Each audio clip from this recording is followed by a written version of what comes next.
Nam nam nam na na na na ya nam ya nam na na na ya na na. Yeah? All right. All right, we'll start again on the third line on page Gimel.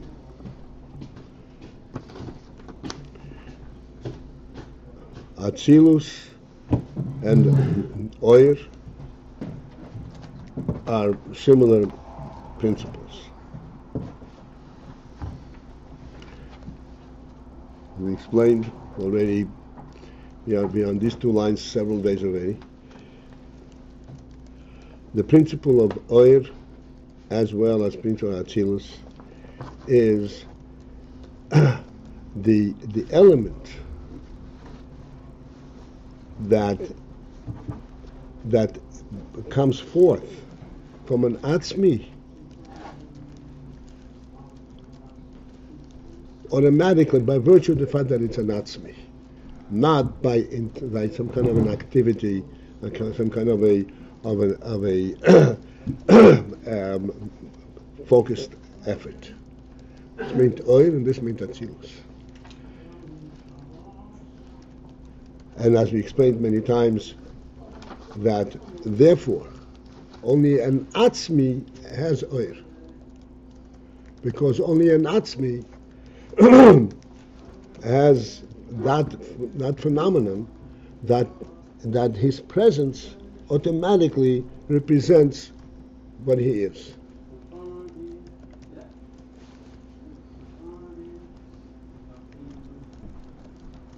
That's what it, and that translates in what's called Oyer.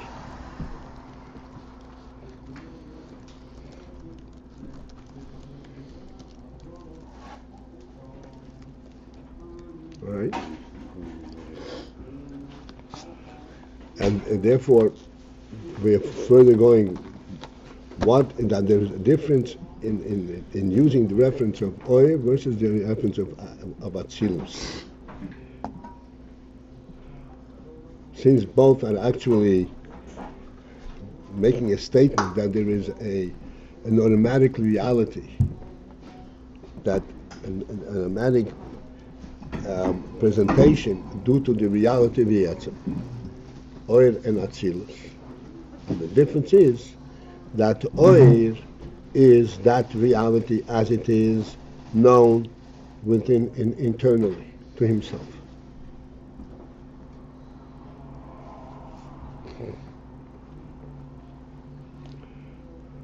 And as we discussed already, that this knowledge is not for purposes, of any purposes, so to speak. It's not for purposes of self-ID, of self-orientation, of self-appreciation. This knowledge is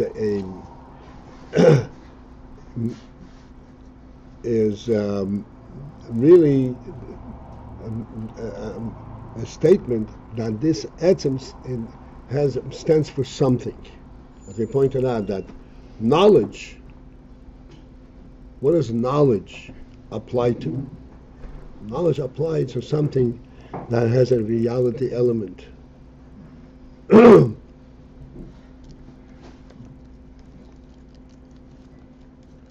One and one is two ones. That's not a knowledge. That it's two, there is some kind of a reality element. That pertains to knowledge. Because the fact that it's two ones is due to their physical presence.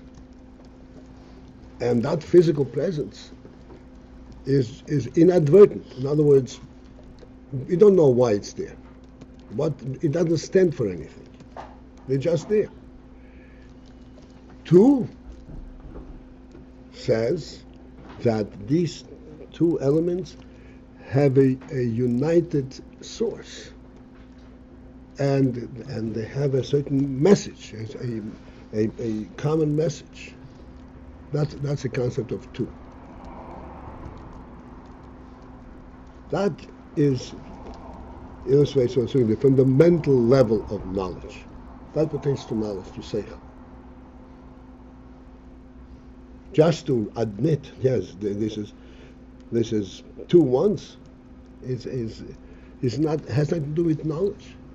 It's just stating a physical fact. Let's carry this concept to its logical end. Therefore, it means that knowledge pertains to something that is worth knowing. That if not for knowing, that's important. If not for knowing, it wouldn't be. Two wants are there because they're physically there. Two is recognized exclusively by knowledge, by seichel.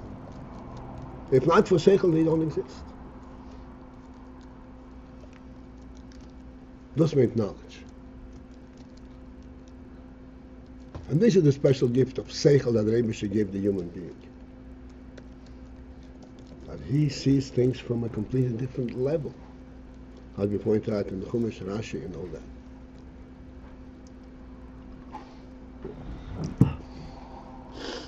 Therefore, in the Etzem, there is this Gilu Minei Ubei. Because in Etzem means that it is that reality through and through. Not just a functional thing, but the reality, like we say in the sun, the reality of light. The Rebbe created light in the first day, which is a godly principle of light. And then he hid it in the sun. Even though the sun is a ball of fire, but this ball of fire has that kind of a purity, that it's light through and through, that in a certain sense it is able to remind us and to give us a sense of light per se, not light emanating from fire.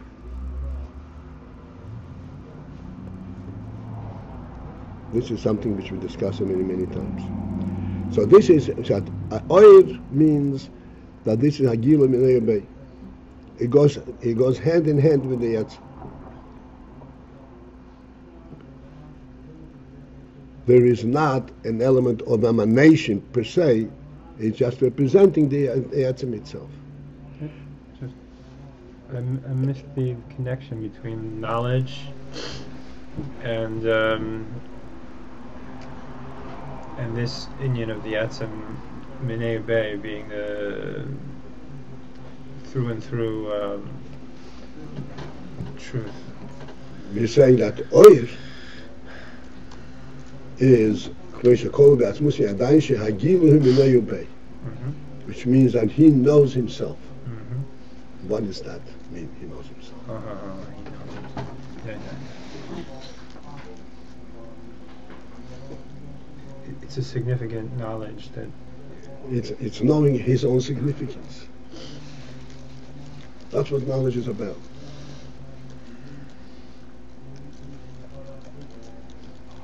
Knowing his own truth. Gilu Minei Ubei.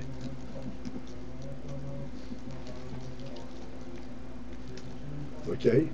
Because we have all kinds of Rishonim on this, we already went through this. Yeah, just trying to put the pieces together. Okay. I know that. Alright. This is in Ha'or. We should call it Be'atzmusei Ayin, because Oyer is a presenting of an Etzem. And the Oyer, the term Oyer refers to how the representation of the Etzem is within the Etzem itself. V'inyan Atzilus Hu. And the Inyan of Atzilus, the term Atzilus is Bechin is his Galus Ha'or Chutz Le'atzmusei Kaviyochel. And these words also we already digested, chewed over, and I have to call your attention, if you can be sensitive to these expressions. Chutz le'atzmusi kaviyochel.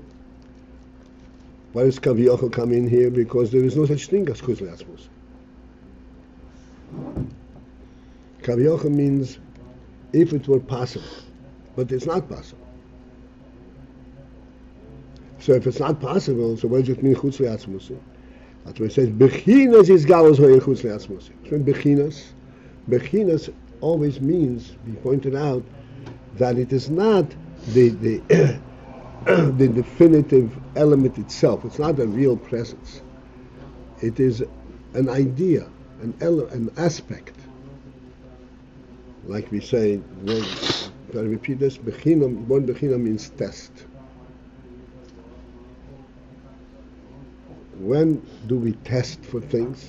Like we test, we test blood for sugar. Why do you have to test it? To look at it, you will see, no. What you see is plain blood, you don't see any sugar.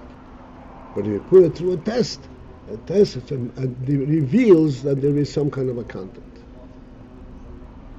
But in its physical presentation, in its concrete presentation, there is no special presentation. That's mean bechina. There is no such thing as oir chutz le'atzmusi, because there is no such thing as chutz le'atzmusi.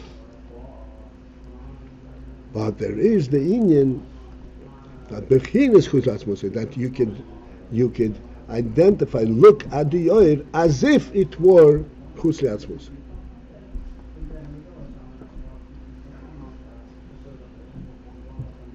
What does it mean? As if it were chutz le'atzmusi? As if it were chutz le'atzmusi means you're looking at the oir. What would be the effect of this oir if it were identified chutz le'atzmusi? In the atzm, the effect of the oir is to reveal what the atzm is, the truth of the atzm. Chutz le'atzmusi, it has an effect. It has a functional effect. So you're identifying the functional element of that oil. Bechinas chutz le'atzmusi.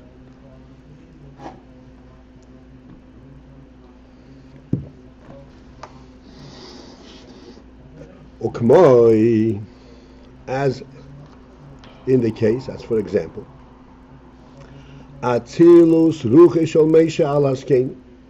This is where the Torah uses that term Atzilus. Everybody knows what this referred to that episode was. That ruche shel Moshe, the spirit, the godly spirit of Moshe, was netzal, was emanated and bestowed al askenim upon the skenim, upon the elders, upon the chachomim. Shezehu bechinas itzio v'hisgalus. That atzilus is bivchinas, has in a state of itzio v'hisgalus, coming forth and being and coming to expression, mei ruche shel Moshe, from Moshe's ruach. Atzil v'hisgalus means, what does this ruach state when it is looked at from outside of Moshe Rabbeinu? What's the episode? When was that? Moshe's ruach. When was it?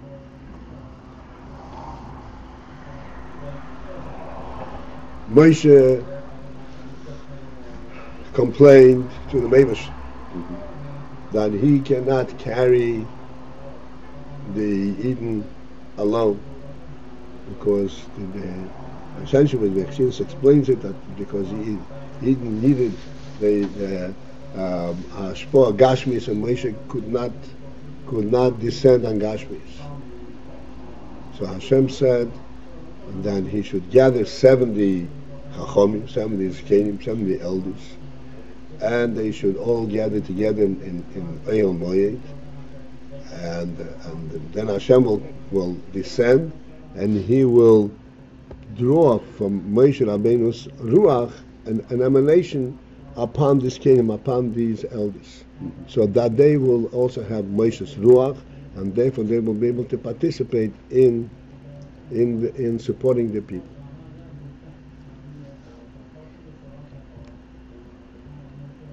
That was after Matan Torah. Yeah.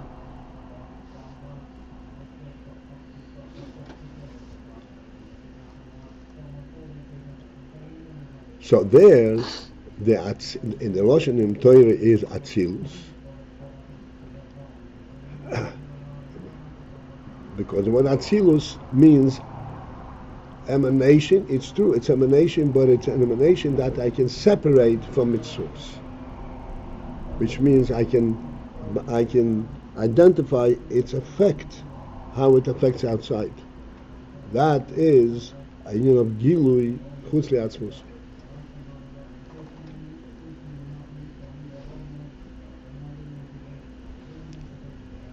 Just like Gilui Oyer HaShemesh Chutz L'Shemesh. So the Alter Rebbe explains that inside the Shemesh, the Gilui Oyer HaShemesh serves no purpose. Because the whole union of Gilui Oyer is to illuminate the darkness. I mean the functional element. But there's no darkness in the Shemesh.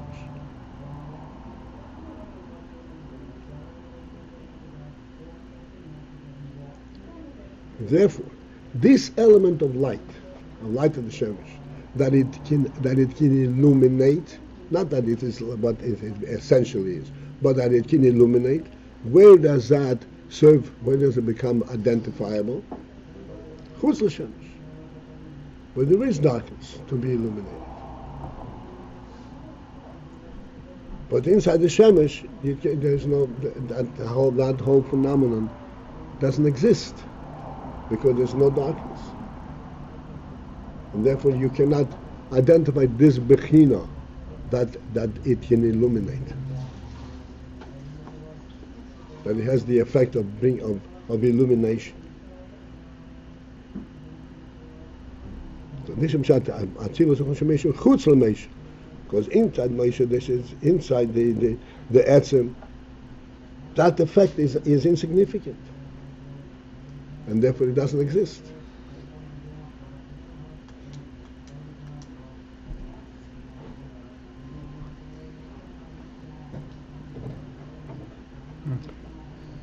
It's not illuminating. I'm sorry?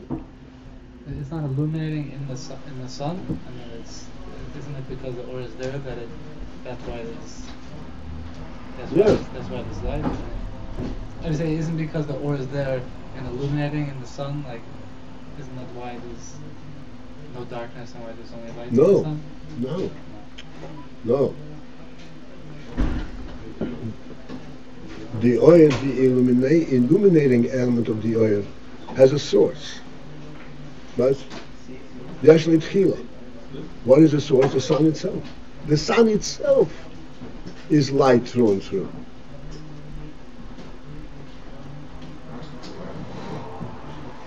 It's not a purpose there. It's like it's not a functional light. It is the essence. The sun. This is one of the Mishonim for essence. It's a created being, but Hashem created it in a manner that it is an essential thing.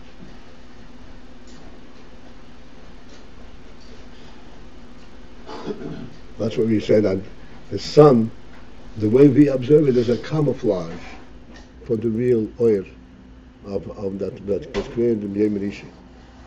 Yom Rishon, the oil represented a light on a godly level,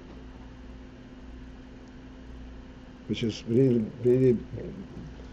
not worldly. The world essentially is dark, right? Because the world consists of the tangible things.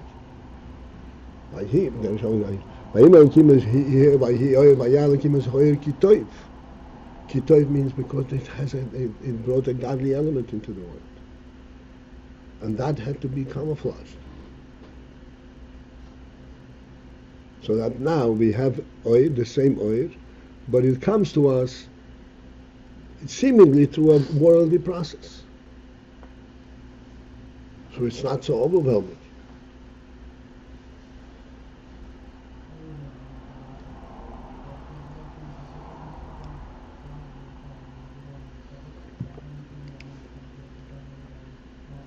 All right.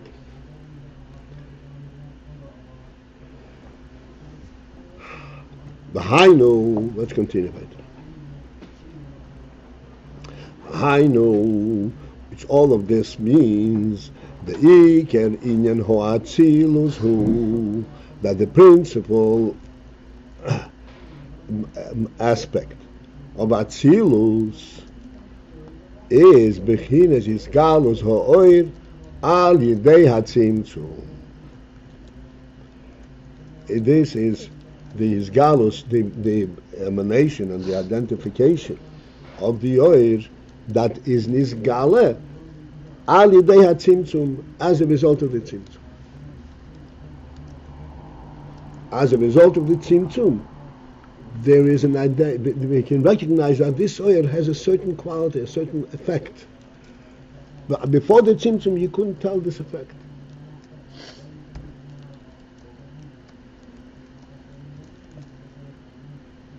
But Al Yidei HaTzimtzum came his galus oil, came a new level of Gili oil, that it identified in oil the element of Gili, the element of, as I said, illumination, because the Tzimtzum created a darkness. And now you can see that the oil has got kind of a quality, that kind of effect. You can see it now in contrast to the darkness. So Because, yeah. yeah. Whereas before it was just all light. There wasn't. The oil k'meishu hu kol b'atzmusai, because the oil in the state, and as the oil is, the level of the oil as it is kol b'atzmusai, incorporated and part parcel of the etzem. Again, oil means it's kol b'atzmusai because in etzem there is oil. But this the oil as it is in that state, in that level of kol b'atzmusai, Harei hu b'bchinas bitl b'tachlis.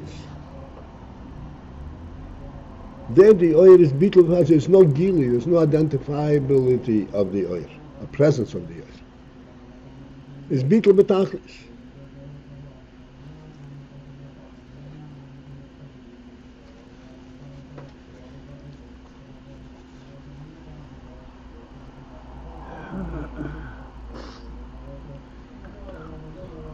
What is that in Bechinas Bitl B'Tachlis?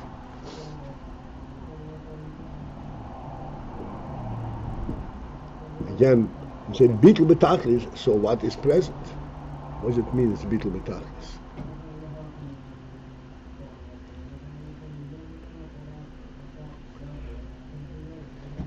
Let's see if we can get this.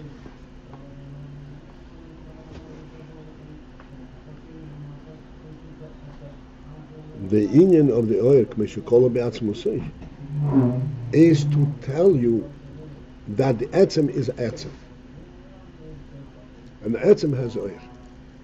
The whole Inyan of the oil is to make the statement that this is an etzem. In order to make a statement that this is an etzem, the oil must be completely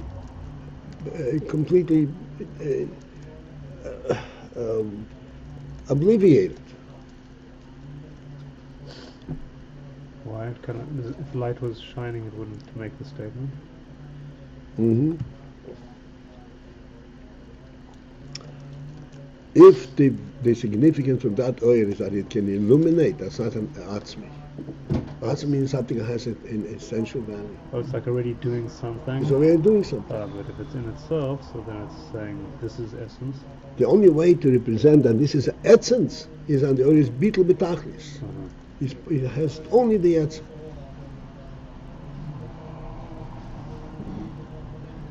But it says, I am oir and a non-entity. Because I am there only because the etzem is there. That's when bittul b'tachlis.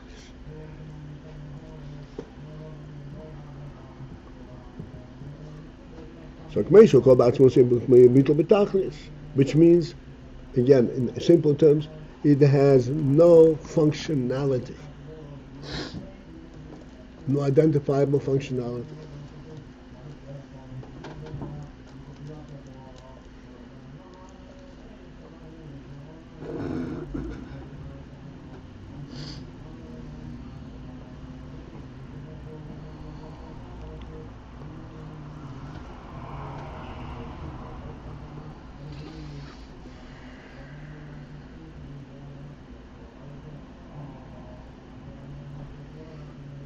We're almost at the breaking point. I mean, just a thought came to me. Everything maybe helps a little clarity and brings things down a little bit at our level of thinking. We say all the time there is truth and true. True means you should say that which is true. That if something occurred, did it occur or did it not occur? How did it occur? That's very true. Something that pertains to, that is describing a certain phenomenon. So true is like the functional element of truth.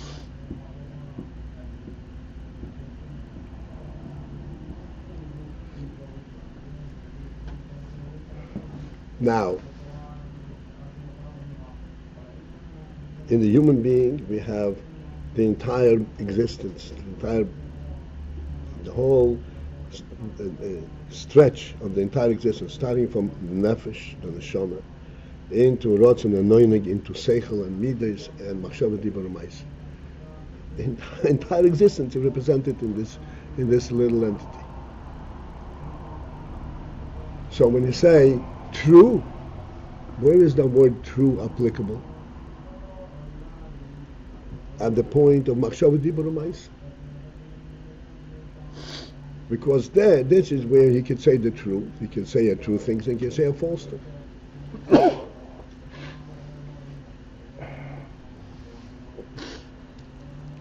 In midas, it's also possible to be swayed. In seichel, you can make a mistake.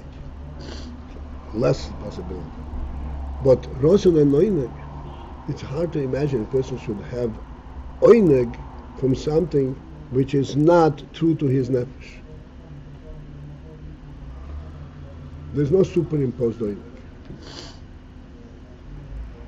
Oineg, the alter expression in Tanya is ha-nefesh misaneges mimashe yeshno oineg. The nefesh has oineg from that which the nefesh has oineg. It's inseparable. Can you tell a person like there's you know, you don't like this taste? You should, get to like it. You can't like something if you don't like it. This is even on the lowest physical level. So at a certain level, the functionality element doesn't exist. This is within the essence, within That's a truth. that's like truth, right? I mean, there's different levels. I'm just that where is the term true applicable, where it could be false. Truth is not in contrast to falsehood. That's describing an essential significance. Essential, exactly. Okay, so we are up to Eir HaShemesh B'Shemesh. Okay, have a good day. This is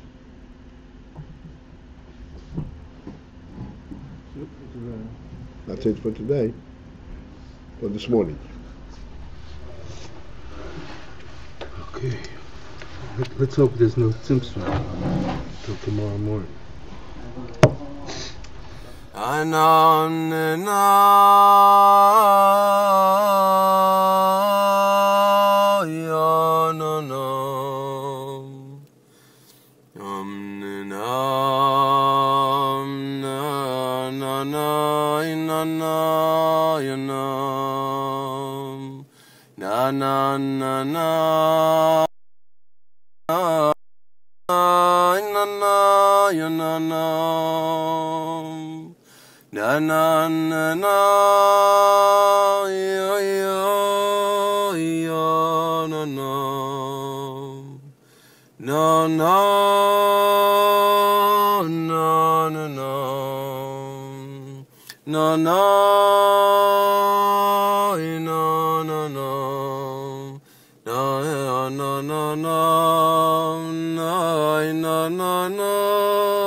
No.